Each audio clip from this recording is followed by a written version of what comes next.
Good afternoon, one and all. My name is Bathsheba Shaw. I am the Managing Director and Acting Board Chair for the Jamaica Mental Health Advocacy Network. This afternoon, we are here for a very important lunch and learn session, as we usually do, and we're excited that you have decided to join us as we are going to be speaking with a very important gentleman or presenter for this afternoon, Mr. Gregory Arneaud, and we're going to be talking about sleep. In fact, we're going to be going a little deeper about sleep and just different things and how that can impact your mental health. This is going to be a very eye opening conversation. And I know that for our participants who are here with us this afternoon, you would have so many questions regarding that conversation. As we are going to listen to the presenter, who is a certified respiratory therapist and sleep apnea expert. He will be diving into quite a bit of information that will be exposing us to some things that we probably never considered as it relates to the impact of sleep on our mental health. So, I am hoping that as you're here with us, you are relaxed. I know that some of you have your lunch now because it's in the lunchtime while you're at work and you're ready to just taking some of the information that Mr. Arnoux is going to be sharing with us. Just to give you a little bit more on his background, his career began in healthcare in 1998, where he became a certified by the Florida Department of Health as a respiratory therapist. He gained extensive experience in the medical device sales across North America. He worked in national sales consultant for Itamar Medical from 2006 to 2009 as a regional sales consultant for Watermark Medical until 2011. There's so much about this gentleman. Additionally, he managed one of the largest durable medical equipment providers in the US, Line Care and Walgreens Home Medical Division from 2005 to 2006. In 2006, following the personal loss of his grandmother due to sleep apnea, Mr. Arnoux recognized a critical need for specialized sleep management in Trinidad and Tobago. This led him to establish ISD Health Solutions, a company dedicated to diagnosing, treating, and educating the public about sleep disorders and their links to non communicable diseases. In his role as clinical sales director at IC Health Solutions Limited, he has held this since 2015. He delivers clinical presentations on the impact of fatigue and sleepiness in the workplace and offers advice on various medical devices. Since 2011, Mr. Arnoux has served as the CEO of Island Sleep Diagnostics, where he provides professional consultation and training for diagnosing and treating sleep disorders. He has experience as a clinical sales consultant with Itmar Medical from October 2019 to May 2020, and as a board of directors for the American Sleep Apnea Association from September 2021 to February 2023. He serves as an international distributor for leading brands such as BMC International, ResMed International, Philips Respironics International, and many others. Mr. Arnold wrote his book in 2023 entitled The Wake Up Call: How You Sleep is How You Live, exploring the vital connection between sleep and overall health. His expertise has earned him roles as a World Sleep Apnea Day in Trinidad and Tobago and Jamaica. And he was honored as the 2003 Sleep Tech Talk Podcaster of the Year. Driven by both personal experience and professional insight, he remains committed to overall raising awareness about sleep health, improving healthcare standards throughout the Caribbean, and developing effective strategies for chronic sleep disease management. Ladies and gentlemen, I I'm going to ask you to just welcome our presenter for this afternoon, Mr. Gregory Arneaud. And you can make him welcome in the chat. Thank you so much for that amazing introduction. Sounds like I'm old. Been around. But thank you again. I do appreciate this opportunity. It's truly a privilege to be able to speak into the lives of people about sleep. We're making sleep a thing today, and hopefully none of you guys are going to sleep while we're eating and while we're taking part of this talk today. But just to kind of give you a little more insight about myself, and I kind of tell you a little bit about why we should be having this conversation today and how it relates to mental health. Um, I've been in the space for about 25 plus years, as you heard, as a respiratory therapist. I've learned over these years many things about health and how sleep plays an impactful role in affecting the quality of life of many people around the world. Trinidad and Tobago is where my parents are from, but I think I have also a partial connection to Jamaica, meaning that I was married to a Jamaican. I have two half Jamaican children. So I have a connection to Jamaica that most people don't realize as well. But at the same time, my heart was in the place of trying to make a difference in the lives of the people in the Caribbean, starting where my heritage was from in Trinidad, where my parents are from. Because unfortunately, like many of us, we've lost a loved one in our lives somewhere along the line, right? And for me, it was my grandmother. And that grandmother to me was like my second mom. And to watch her from night in and night out make a sound that I had no idea what it meant until later on in my adult life, the impact of snoring. That sound would resonate from her room through the walls to my room as a child and could be the one thing I always remembered about her. Was unfortunately the sign of a symptom of a condition called sleep apnea. Sleep apnea is a silent threat.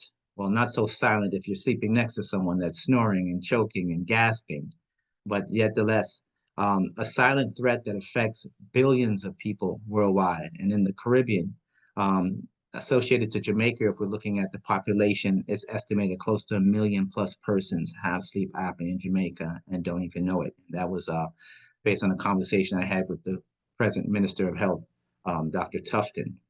Over these years of looking at how sleep impacts people's lives, understanding that breathing plays an integral part of every one of our existence.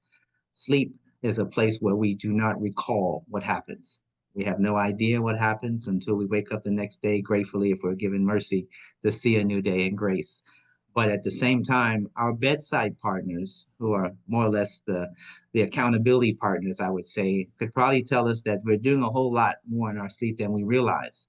How many people in the chat, and I'm seeing that, we all may have someone in our lives that we know or even admit to ourselves would say they've heard someone snore or someone gasp for air while sleeping. Anybody? You? Okay. Um, Snoring is something that people tend to think is common, especially in the Caribbean.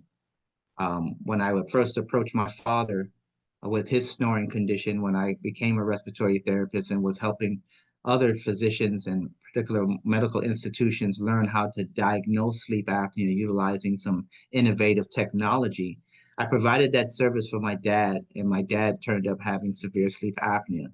But because he was from the Caribbean, and some of you guys can relate to some stubborn Caribbean parents that don't listen to their children, um, he was not taking heed to the information I was trying to help him to understand that snoring and sleep apnea could impact his life in a negative way. My father was about 67 years old at the time and actually running about 6 to 7 miles a day on the beach just to start his day. So, giving you an idea of what he thought in his mind as being healthy and why most people would not consider themselves to be unhealthy by just snoring based on their habits and basically what they're able to do from day to day in their lives. My dad ended up having a stroke of 2015 of March, and from that time, I was able to wake him up to the realization that sleep apnea is real. And he started therapy, and gratefully enough, he is now 10 years from having that stroke, and we're going to spend some time tomorrow having Thanksgiving with my family. I'm in Florida today. I'll be back in Jamaica on Sunday and excited to get things up and running at our new office. there. But prior to that discussion, I want to kind of let people understand that how you sleep is how you live. I know that sounds very cliche in a sense, but when you really think about it, if you're not sleeping properly, you can't expect to have a very productive day at your best, right? Will we all say that we're at our best after we've had a good night's rest, or will we all disagree to say, even if I get 2 hours, I'm the same person? We know it's not true, right? We all need sleep for survival. And part of what goes on during sleep has a direct impact of what's going on in our brain, how we regulate and manage our emotions and consolidate our memory and experiences, and more importantly, how we control and manage our day, our reasoning, our decision making, our moods and behaviors. A lot of things that we don't realize, like anxiety and depression, Alzheimer's disease, dementia, these are issues that are most often misdiagnosed and treated without looking at the underlying factor, which could be going on in your sleep. Sleep apnea, a very subtle problem we're speaking about, probably affects more people than we can imagine, but how it impacts our daily lives is actually a somewhat concerning, thinking that our pilots, our policemen, our doctors, all the first responders, they have to sleep too. And they all have sleep challenges. And there are about 80 different types of sleeping disorders. So when you think about it, a lot could be keeping you up at night, right? And if it is something that's keeping you up at night, we typically term that as insomnia, a difficulty with you being able to fall asleep. And if you're having a difficulty to actually stay asleep, these are all forms of insomnia. Insomnia, so most often coupled with sleep apnea, are the two most common sleeping disorders that plague the world as we know it today. I think an interesting topic that most people don't think about is how oxygen plays a role in our lives. Since COVID kind of passed some years now, we don't have as much emphasis of the understanding of the importance of oxygen. But what if I told you that while you slept, the oxygen that you have consistently in your body is compromised because of your airway collapsing and not allowing air to get in, most often followed by that vibrational sound we hear of the rattling of the palate. And if this continues to go on night in and night out for weeks and months and maybe even years, you'd find that you'll have problems managing your weight, and you can't blame it on KFC. Yeah, we can, but at the same time, it has a lot to do with how the regulation of your hormones of leptin and ghrelin are being managed during your sleep process. Also, it could affect your blood pressure, increasing blood pressure as opposed to decreasing blood pressure, which should be taking place throughout the night. Also affecting your ability to manage insulin and controlling sugar. So once again, becoming diabetic could be something that you had no idea was connected to sleep. We talk about heart attacks and strokes, motor vehicle accidents, erectile dysfunction. But the very thing that happens to every single one of us each day is what's going on right here. How we think about what we're able to do each day. Do we have the tenacity, the energy, even the desire to even fulfill some of those goals? And as we're looking at closing off this year and starting a new one, I'm going to ask if we could all make a oath to ourselves to say, hey, you know what?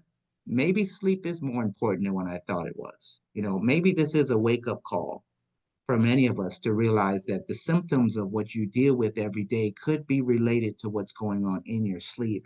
And it might be important to maybe consider doing a sleep study to determine it. Would everybody that's on this call today be able to say by a show of hands that you're going to commit to trying to get better sleep in 2025? Because if you could get better sleep in 2025, it will then be a projection to what you can accomplish in 2025 if you can see the relationship.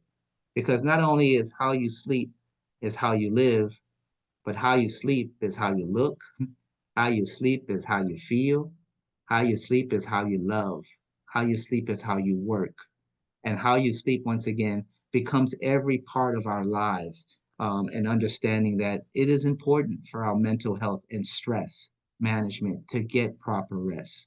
So I'm excited to see that most people are raising their hands and you're going to commit to themselves. The self-care starts with sleep. I love to leave a couple of tips if I can and helping others try to put together a consistent sleep regimen. And then also at some point at the end of my conversation, leave an opportunity for some questions to be asked if you'd like me to dive into some of the information that we're discussing today.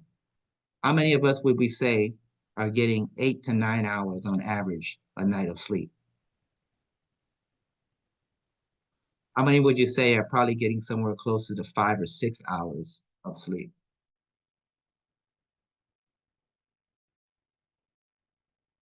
And how many people would say are getting 5 or less hours of sleep consistently?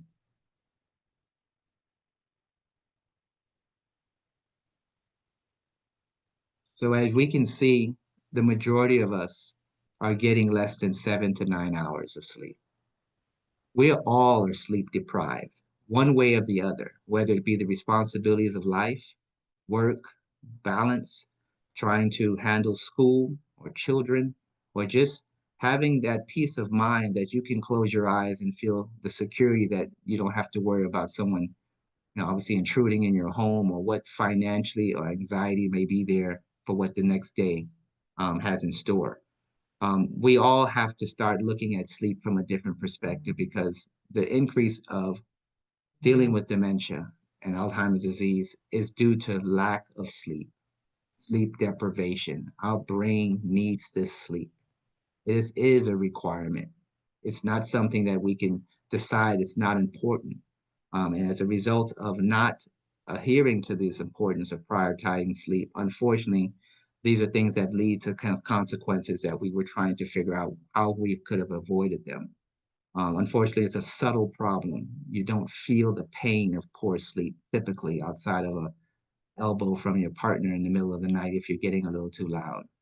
But what we are looking at today is really rationalizing to understand that there is a process that takes place during sleep, whether we realize it or not. Meaning, there's a stage of sleep that we go through what's called light sleep.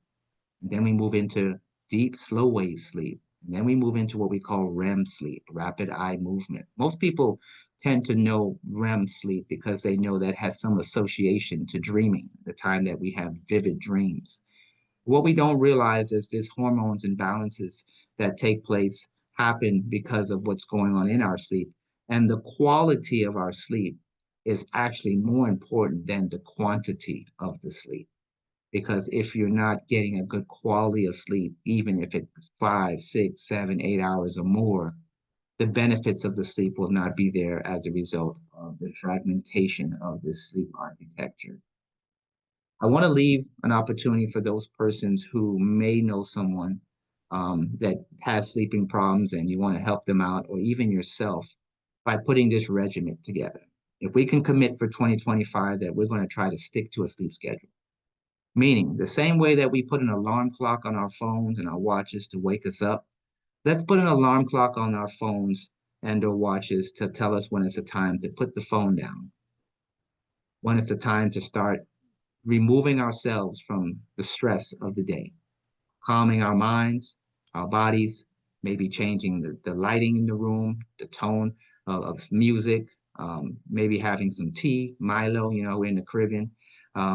We have rituals, right? I know most of the rituals is having some tea. That's never really the good thing, as I found out later on, because tea has a high influx of caffeine in it, really going against the ability to sleep. But being able to sleep at the same time and wake up at the same time regulates what we call our biological clock, circadian rhythm, rather, that our body knows when to wake up. And sometimes we do this prior to our alarm clock and wish we hadn't to get those extra few minutes in. But this is a kind of showing you that your mind and body work in sync once you are having a proper sleep schedule. Creating a sleep-friendly environment, making sure that that room is cool, making sure it's dark, making sure it's quiet. And please reserve that room for what that room is for. The room should be for two things: sleep and sex. Okay? Does that mean eating, studying, working out? These things change the mindset of you being able to understand when you walk in that room, what that sets the tone in your mind. Limit the screen time on the phones.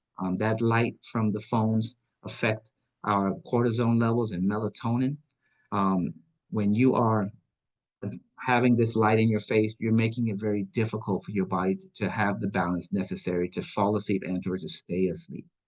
The other thing I would think we should address is just practice some relaxation techniques. Start doing some light stretching, some deep breathing, some meditation, and it can never hurt to have some devotion. To once again wrapping up your day and looking forward, obviously, to the night of knowing that you'll be protected by the God you serve and that you'll get to see a new day, right? And if you have suspicion, if you're snoring, if you're gasping for air, if you're feeling tired all the time, um, this may be a consideration for you or a loved one to consider having a sleep study. And we make this very simple through my organization, ISD Health Solutions.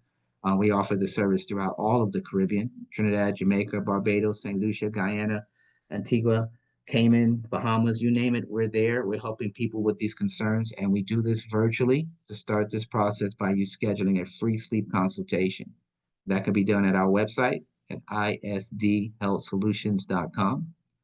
At the same time, understanding that if you are taking sleep medication and have not had a sleep study, this is not a good way to address sleeping habits that can eventually affect you long term because you are not understanding the effects of what sleep can do to you, and you just using hypnotics or drugs or substance that exacerbate issues of sleep apnea and limiting oxygen to your body, causing increased stress and cortisol, as well as cardiovascular risks long term.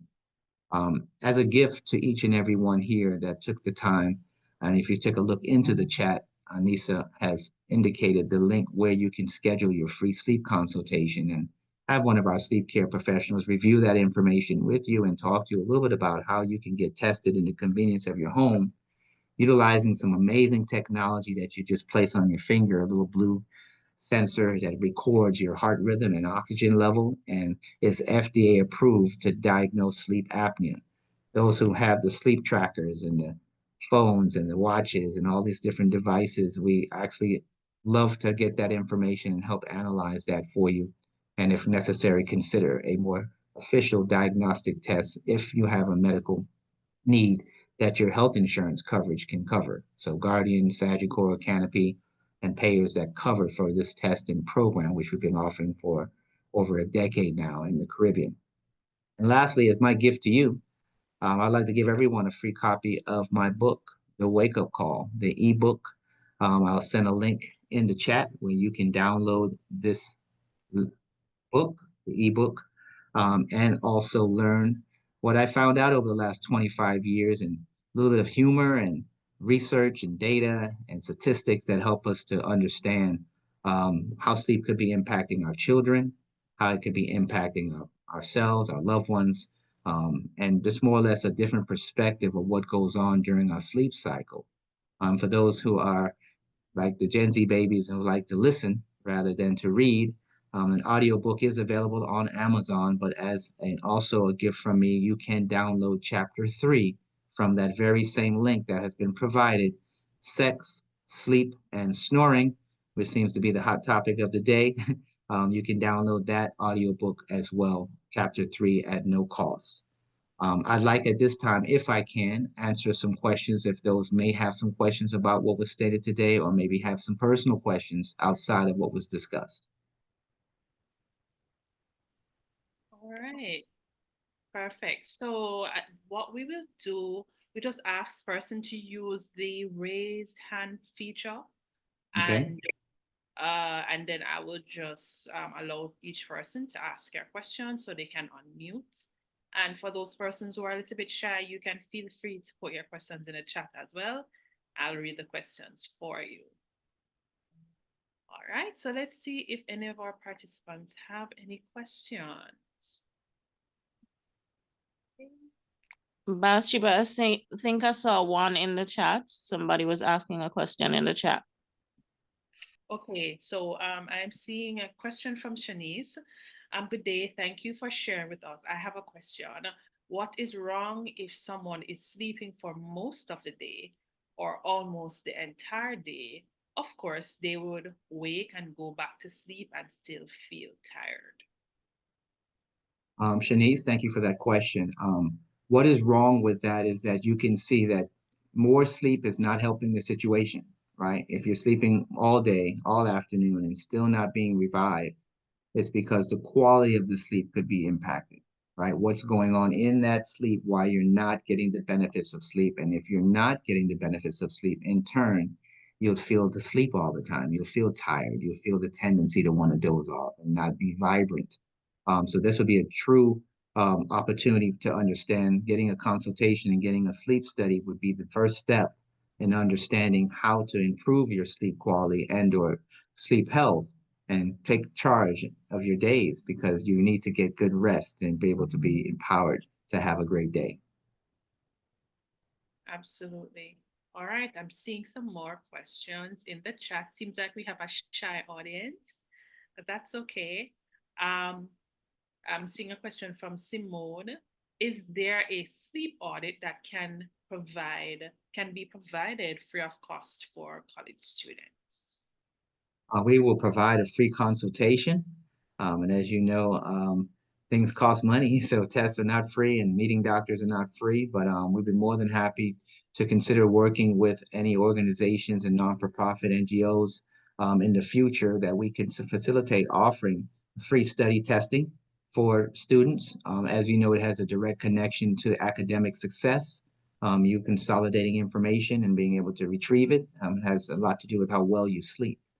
So definitely this is something I believe through the Ministry of Education and other entities that we can consider working with. We would love to see if we can make this part of a reality in the future. Yes. Sounds like a future project for JAMHAN. Okay, I have some more questions in the chat. Um, okay, Patty's saying that she sent some questions directly to you, Mr. Arneaud, so you could check. But Oh, I have to take a look. Maybe she did. Okay, Where did so she send it? in the chat, so you have to Okay. check Oh, okay. direct messages. Oh. Sharika saying, what if you don't know you're snoring as there's no one around to tell you?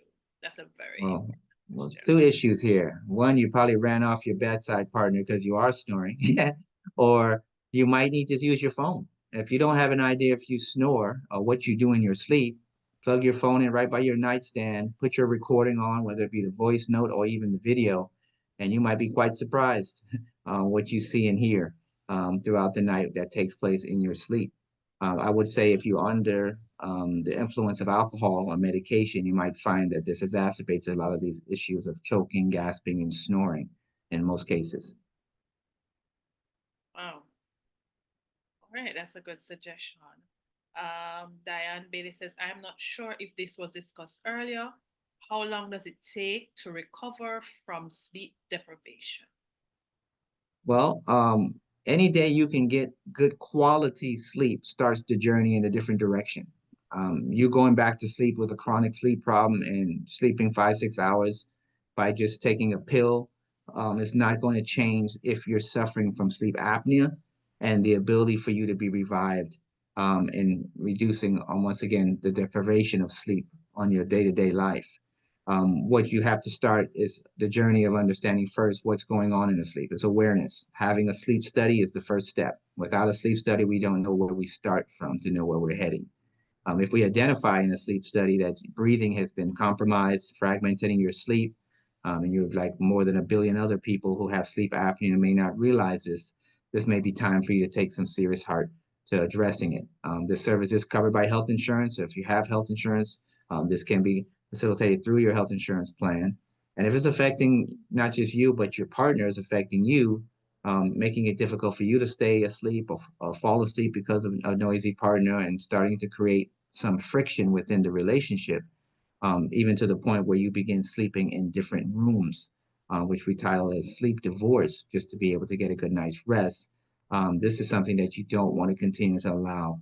Although it may seem like a good temporary fix, long term, it has implications on the relationship emotionally and intimacy and psychologically. All right. I'm seeing a question from D. Berger Anderson. How do you know if you're getting quality sleep? Well, a good sign of it is if you wake up feeling revived and ready to start your day and don't feel like you're dozing off, having the itis after 12 or lunchtime, having a good, I would say, bill of health, good body mass index, no blood pressure issues, sugar level issues, not having issues with forgetfulness and tiredness, and obviously all the characteristics of depression and anxiety. I think that you would only know if we go back once again to understanding through a study what is this test? What is the test showing? Without knowing that, it's hard to gauge just by how you feel that next morning, not knowing that you actually could have been actually feeling better or even better that you felt if had you known there was something underlying that could be affecting you.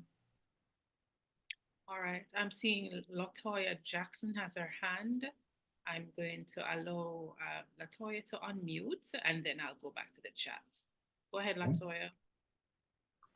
Thank you. Hi, everybody. And thank you, Mr. Arnaud, for the presentation. It was well received. And thanks for the wealth of knowledge and the book that you provided for us, the ebook and the test. Thank you so much. I wanted to know, you stress the importance of sleep quality over quantity. Could you share a few more tips on how we can improve the quality of our sleep, especially when it feels like I'm getting enough sleep in terms of hours, but not quality? Like I wake up and I still feel a little bit restless. Well, once again, we got to go back to doing a sleep study. When you take a look at the quality of sleep, it's the only way to measure it, to see where you're at. If there's fragmentations in your light, deep, and REM sleep. Also, if you are getting adequate amount of sleep and still having issues that are making you feel tired, or you're having other symptoms, waking up throughout the night, dry mouth, what have you. You go to the restroom. These things are all signs of underlying sleep issues. As we mentioned, there are about 80 different types. They affect children, men, women of any age. So we all have to sleep and we all have to breathe. Sleep apnea being that particular silent threat that affects breathing during sleep is why we're speaking. And before I go into the next question, I must answer Pat and say that yes, she's asking, is it necessarily the case that if you snore during sleep, you definitely have sleep apnea? And also, does it make a difference how loudly you snore? Okay, so the first question is, we all may snore at some point, right? It doesn't mean that you have sleep apnea the moment you begin snoring. There are reasons why you may snore. There's some reasons could be you're very, very tired.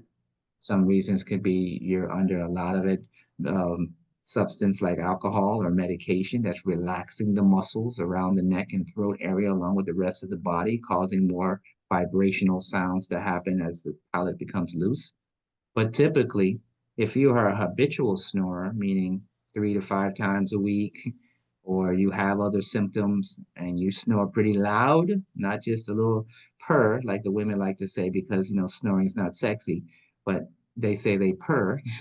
But if you're really snoring loudly, it's probably a good sign that you should have a sleep study. It's really hard to define the severity of sleep apnea just based on sound. We do know that if it's happening for more than 10 seconds or more that your breathing stops, it's called apnea. And I'll tell you, traditionally, when I do my consultations with patients on a day-to-day basis, patients are somewhat alarmed when they realize they have went 30 seconds, 40 seconds, 60 seconds or more without having taken a breath in their sleep, and not realizing that not only did they not feel it, but internally they realized heart rhythms were as high as 150 to 180 beats per minute, all while asleep. Oxygen levels could be down in the 50s and 60s and 70s, and that this is more serious than they could have ever imagined, and something that does not obviously get enough attention to address. When you see medical doctors for different types of issues, they more or less provide medication and surgery and other regimens. We're not looking at the underlying factor of sleep and how it impacts that role. Okay, thank you for that answer. I am seeing where persons are indicating to remind you to check your messages It's that were too sent. many. They all coming in. No, no, one Okay, second. but in the meantime, I'm going to read the other questions that are coming in. What's going on if I keep dreaming most nights? I sleep 7 to 8 hours at night. Well, I'm excited if you could be dreaming every night, and obviously, hopefully, those are good dreams.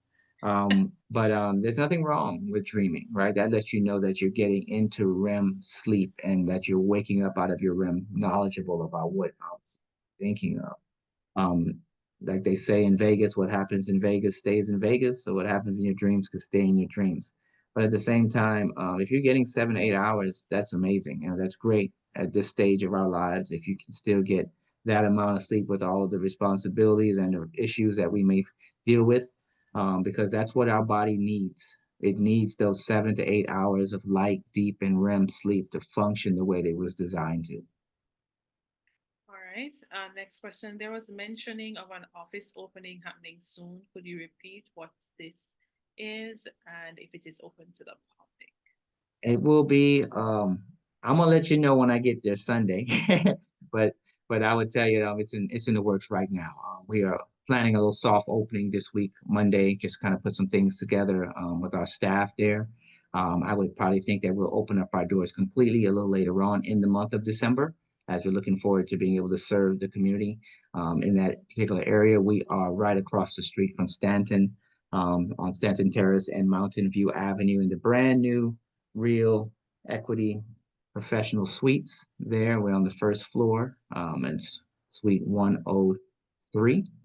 You can't miss us. As you're walking by the door, you see a man and a woman there holding his nose down with a nose clip because he's snoring so loud and is talking about the stop snoring and sleep apnea. Visuals are there. So we would be working by appointment on appointment basis. So that because there's so many people that have the problem, we can't just have everybody rush the doors trying to get the sleep solution. So we'd appreciate if you would go to the link that was provided to schedule the free consultation initially, which you can do from home. So you don't have to deal with the traffic and the potholes and the taxi men of Jamaica to get to the location. You can actually just log in, schedule that consultation, have a review of some information so that we can put you in the right direction of how to access the sleep testing device if necessary and how to be able to do this through your health insurance plan. All right. So I'm seeing someone asking how they will access recording. I know that JAMHAN will be posting it on our YouTube page. And I'm also sure that Um, Mr. Anu perhaps will also post it on his social media platforms as well. I'll post it there as well. We don't have a current phone that we're giving out as a contact number as of now. We'll get that later next week. Right now, we're working through the link that's been provided to schedule the consultation, and then we can obviously move and communicate with you from the time we get your information. That link that's been provided allows you once again to get onto our site, learn a little bit more about sleep. There's a sleep blog that's there, articles that have been written talking about women in sleep, men in sleep, children's sleep, how sleep impacts the workplace, risk economically, how it impacts sex, how it impacts just about every part of our lives. And at the same time, allowing you the opportunity to get that consultation. Talk to somebody, let somebody help you answer a few of those questions you may have and point you in the right direction. Right. Okay. Anicia says Mr. Arnoux shall confirm the exact date and time when the office will be open. So guys, just follow the chat with that information. Um, Latoya says she has one more question. I'm not seeing the question as yet. Okay, Chanel, good day. I think you mentioned something about sleep apnea and diabetes. Could you repeat? So sleep apnea and type 2 diabetes go hand in hand. It's indicated that 50% of persons who have type 2 diabetes and 70% of those diabetics that are overweight have underlying sleep apnea. There's a direct connection to the inability of insulin resistance that happens when oxygen levels drop in your body and your inability once again to manage your sugar levels. So it's very important if you are once again looking at any kind of health consequences, from high blood pressure to diabetes to even the mental health issues we spoke about of anxiety and depression, weight problems, cardiovascular issues, headaches, the things that we take for granted that we think is just part of our lives could be once again a symptom and a sign that you could be having poor sleep quality, sleep deprivation, and need to improve your sleep health. And as Dr. Tufton would say, know your numbers, right? Get your test so you can know exactly what your values are in determining how effective your sleep quality is. All right. Okay, persons are still asking about accessing the recording. As indicated, we will be sending out an email to the participants who would have indicated an interest and with the link to the YouTube channel to watch the recording there. And we'll also provide a link to the website, so to Mr. Arnold's website, so you can access it. Okay. Lastly, if you want to get a copy of the book, it is available right now at Fontana Pharmacy in Waterloo, the Portmore location, and Mobay. And as of this weekend, it's also available at Norman Manley Airport International, right there upstairs as you're heading out to the gates in the bookstore. So excited once again to continue to contribute to understanding more about sleep and working alongside all the various entities we can to bring this information to the public.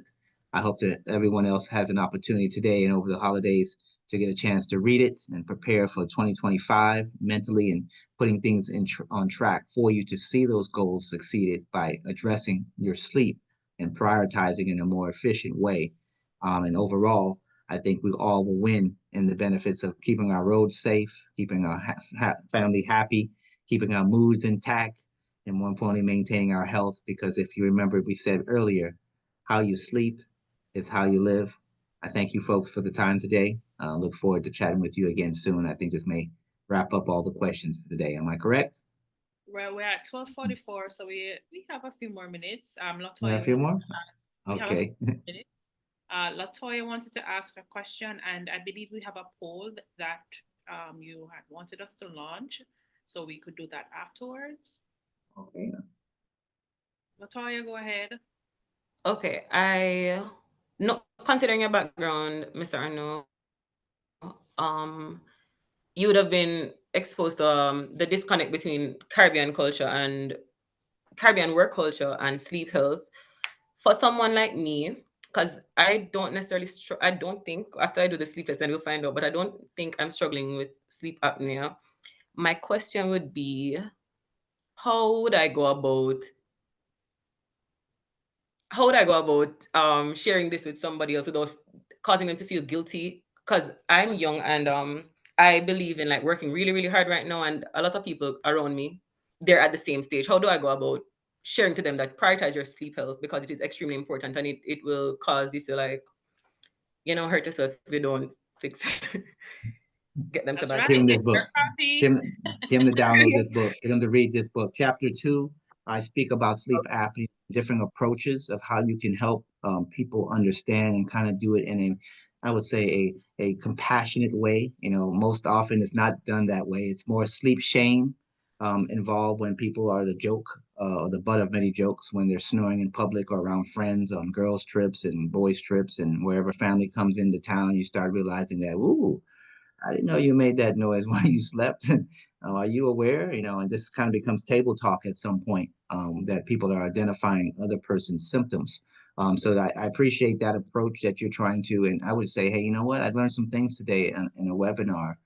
Really fascinating. I'd love for you to be able to, to grasp some of that information. It talks about sleeping issues that I had no idea existed, and I think you might benefit from it. It would be a good way to open up the conversation. By the way, I don't know if you snore, but if it is, this book's for you. It has some pretty enlightening information about what snoring actually means. So, chapter 2, sleep deprivation and sleep apnea, and as you know, sex, sleep, and snoring. That'll round out a lot of the questions that you have. And for women, there's a designated chapter just for you. I tip my hat to the ladies that are part of this. You folks are the ones who are probably more proactive about health in not just your own lives, but helping your children, your spouses, and your parents be handled and managed during their elderly years. And your responsibilities as a woman, along with the changes in hormones that take place throughout your life, I say it's very challenging, just to say the least. Women's symptoms are a little different from men, and obviously the responsibilities that women carry are far more than men could ever imagine. But at the same time, it's your responsibility to be able to take control of your sleep health. Don't ignore this opportunity. Don't think, oh, I sleep fine. I can sleep anywhere. Well, that might be a problem if you can sleep anywhere, because you shouldn't. Your brain should not only let you feel comfortable where it should be, and you shouldn't fall asleep like just drop asleep. You should kind of like prepare yourself for sleep. If you're just dozing off, that's a sign of sleep deprivation.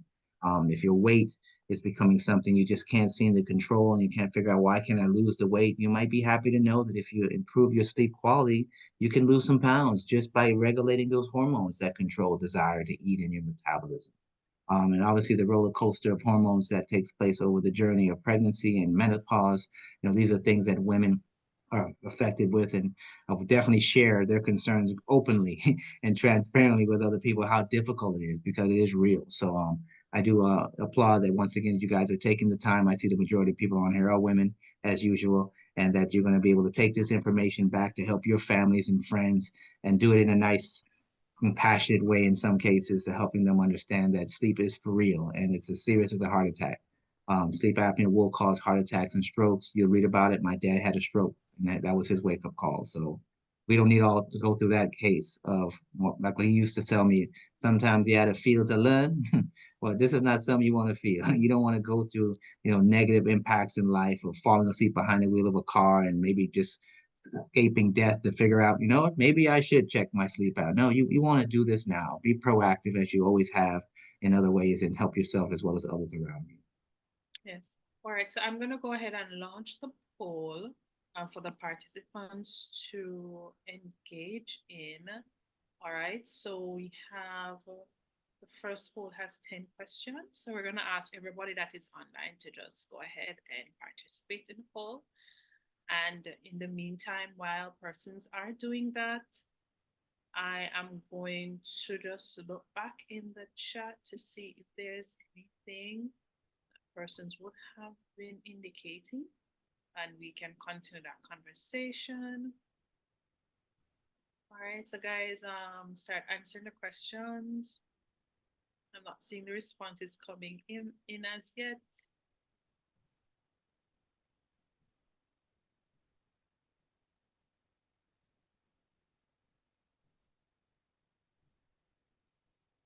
All right, I am seeing Shauna Lee Steele. Is there a concern about deep sleepers who don't wake even with multiple alarms going on? Well, obviously, if you're in deep sleep, that's a good thing. But if you are in that deep of a sleep, that could be somewhat concerning. If obviously there's a fire going on or some type of emergency. But once again, it's really hard to assess based on just what you feel, and the feedback of what you believe could be issues, without having an actual study to look at what's going on. And our study that we provide is not just a one night study. It's nothing you have to prepare for. You sleep. You just monitor your sleep. We have the ability to monitor for a few nights, so we can take a look at night to night variability and see, obviously, over the next couple of nights what could be changing based on some positions you may be sleeping in, maybe based on if you consumed alcohol or what have you. You can be able to identify if this is impacting the quality of your sleep, and give us a baseline thing to start. Right. Okay. All right. I see persons are completing the poll. We have about 9 minutes before we wrap. Latoya says, I have to say, I had no idea sleep could be adding to my insulin resistance. Yeah, me either. Sleep, as I keep learning, and I'm fascinated every day as I continue to grasp more information and research that's being done. Sleep, it does impact everything, every single part of our lives. And I think it's by design. I think that God, in his creation, decided to make us human and to sit us down for a moment of non-productivity, to allow us the opportunity to repair, rejuvenate the mind, body, and soul. This is a particular time that we know we have no control of. We would all want to believe that our alarm clock wakes us up, but there's some people who didn't wake up, that went to sleep last night. So we are definitely under the covering of a higher being, to make sure that we're protected, or we would leave to be, and that we are granted new mercies each day to start a new day. And that understanding that that process of what goes on during sleep is a necessity for managing your health as well as your life. And more importantly, when we look at sleep from a human perspective, we know that it's probably best that we serve a God that doesn't sleep, because you can't take the night off on a world where billions of people have needs and reaching out to you. So, I'm grateful that we are becoming more in tune to how we see sleep and what it means to us in our lives, and including rest as part of what we do on a weekly basis, to kind of separate ourselves from work and everything else, so we can have that therapeutic advantage of getting to the next week prepared mentally, physically, and emotionally. Someone asks, what was my background in becoming a respiratory therapist. And I'll be honest with you, I was just trying to please my mom. I came back from the military. I was a jet engine mechanic in the Air Force in active duty and played basketball in the service, and came back home. And my mom would say, "Why don't you be a doctor?" I said, "Mom, I don't have 8 more years to go back to school."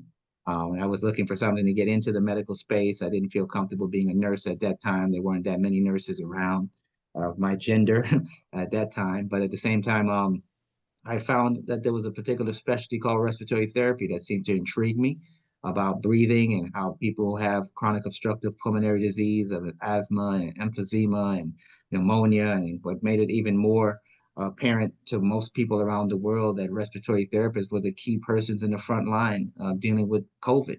And that we have a role that we play within hospital institutions as well as in home care facilities of helping to manage patients who are on ventilators or who need supplemental oxygen or other means of being able to maintain their respiratory um, um, breathing and conditions. So yeah, that's how I got into respiratory therapy. As I became a therapist, I started learning about CPAP, a device that's used for persons who have sleep apnea, and didn't even realize until years later when I got into medical device sales that there were ways to diagnose people that had sleep apnea. And then learning that the main symptom being snoring was the condition that people needed to be tested, kind of rewind the clock back to thinking about my grandmother and said, wait a minute, my grandmother snored like a bear.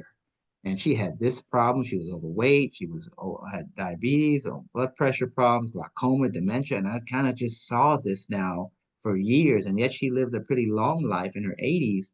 Those last 30 years was pretty sad to watch, when someone is merely existing and not really living, trying to manage all the different health consequences. So I feel the passion within me to want to make a difference. And when I saw the opportunity to come into the Caribbean and fill that gap of the lack of that information, expertise, and knowledge, I felt it. To be honest with you, I felt like I told Anissa, I felt obligated. Like I knew too much to walk away and just go back to Florida and just live my life knowing that my heritage and other people of the Caribbean were suffering with the heart attacks and strokes and the social issues and the diabetes and blood pressure issues, and not even realizing that this could be easily treated, and that people's lives can be managed with sleep disorders once you're under the care of the right professionals with knowledge to do so. So it brings me great joy to know that I have opportunities like this on a week to week and month to month basis to educate people about this, create some level of interest, saying, you know what, maybe I'll look this up. Maybe I'll do a little more research and maybe make a difference in your life as a result. Right. Guys, I'm going to end the poll shortly. Pat, I see you have your hand. I'm going to have you ask the last question for this segment. So persons, if you have more questions, you will have to do those questions in your consultation session with Mr. There you go. Right? I'm going to be very brief. How soon will this recording session be made available to us? I'm not able to confirm how soon, but we will do it as soon as possible. Sounds great. And Bathsheba, I sent you my email address. I sent it directly to you. Did you get it? My administrative assistant is taking note of all the email addresses in the chat. But I sent it directly to you, not in the chat. I sent it directly to you. Okay, I will check. Okay, awesome. Thank you very much, Mr. Arneaud. This is a very, very, very good presentation. Very timely and extremely useful. Thank you. And I'm just to correct, my pronunciation of my surname is Arnaud. Forgive like Arno. Just think of it like that. Arnaud is French. Okay, sir. Forgive me. Not a problem. No, not a problem at all. Thank you. And thank you so much for the kind words. Okay. All right. So just to give you some feedback from the poll, I'm going to share the results. I'm not sure if persons are All right. seeing. We got 50%. That's great. Got some Right. participation. Right. If you want to do a run through of the questions, I could just do that quickly. The first question was, are you having trouble with sleep? 24% says always, 59% sometimes, 18% rarely.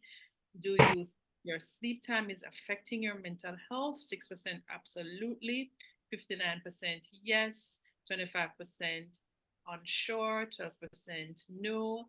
Are you interested in getting help to regulate your sleep for greater mental health? 59% says yes, 12% unsure, 29% it depends.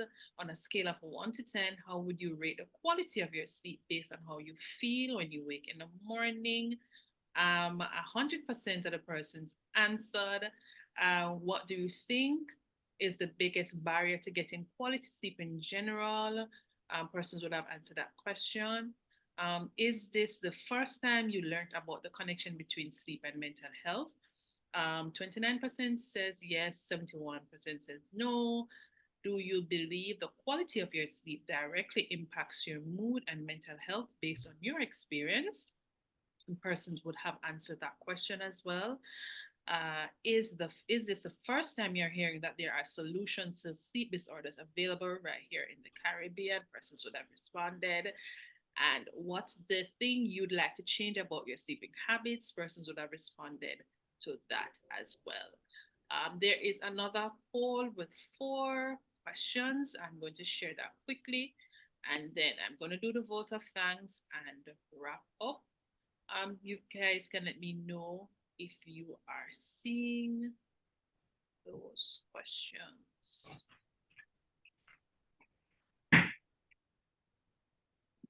Right. So you can do that quickly, guys.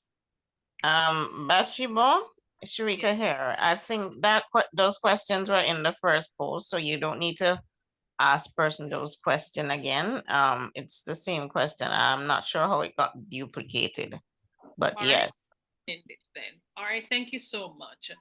All right, ladies and gentlemen. Mr. Arneaud. I know. Arneaud. Okay. I know. Arneaud.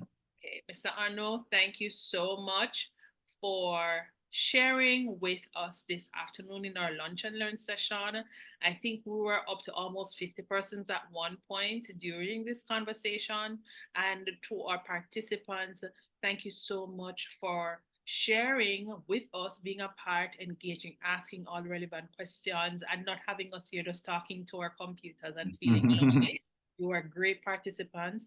I also want to give special thanks to ND Communications, who would have been very integral in connecting JAMHAN with our presenter today. I also want to give thanks to the first year experience for loaning us this platform this afternoon to be able to host this session.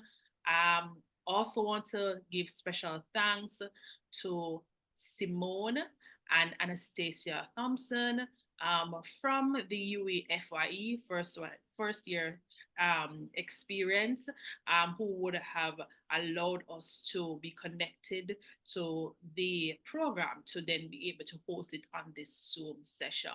I also want to give a big shout out to Team JAMHAN members who are here with me this afternoon to navigate this session. Really appreciate your support. And of course, this will be the first of more series. Remember to go and pick up a copy of How You Sleep is How You Live, and to the wake up call, and to also ensure that you make your appointment for your consultation so that you can learn more about your sleeping patterns. And if it is that you need some more support moving forward, we are looking forward to working with you again, sir. And I'm hoping that for all our other lunch and learn sessions that our participants who are here today, you will continue to support Team JAMHAN as we continue to advocate for mental health and to educate the general public on different ways to support your mental health. Remember, your mental health always matters. Thank you all again, and God bless.